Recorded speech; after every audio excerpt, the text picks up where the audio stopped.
Your body is being invaded by bacteria. They're wreaking havoc in your body and defecating all over the place.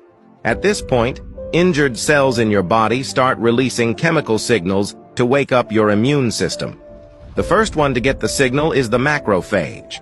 It's like a ruthless killer, grabbing the bacteria with its tentacles and digesting them alive. A macrophage can consume 100 bacteria before it's exhausted. But that's not enough. So they start calling for backup. The neutrophils in your bloodstream get the signal to go to war. Neutrophils are killing machines.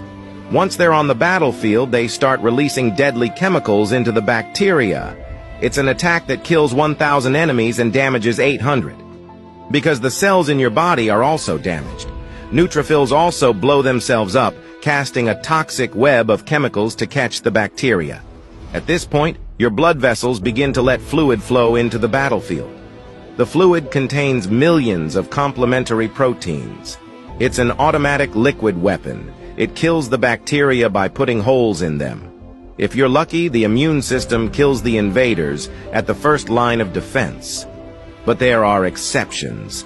At this point, your immune system's intelligence officer, the dendritic cell, steps in. It rips the bacteria apart to collect a sample and cover itself in debris, and then goes looking for helper T cells. But different helper T cells have different purposes. The dendritic cell needs to find a helper T cell that can deal with the bacteria, until, after a few hours, it finds the right helper T cell.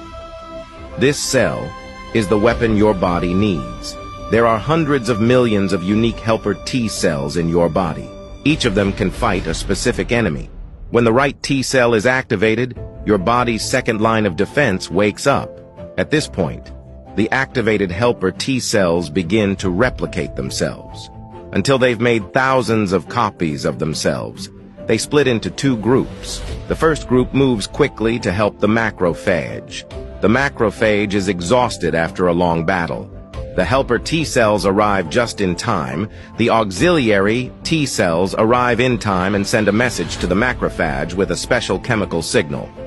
After receiving the message, the macrophage is instantly revitalized. Like a stimulant, it rushes back to the battlefield to kill the enemy. At the same time, the second group of helper T cells were busy activating B lymphocytes. It's also your antibody factory.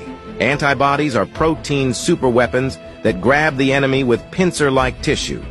It takes a long time for the helper T cells to find the B cells, usually a day or two to find the right B cells. The B cells receive instructions and start replicating themselves as well. Each B cell releases 2,000 antibodies per second. These antibodies go into battle and kill the bacteria. The antibodies bind the bacteria together so they can't move or fight. Macrophages then come in and devour the bacteria and clean them up.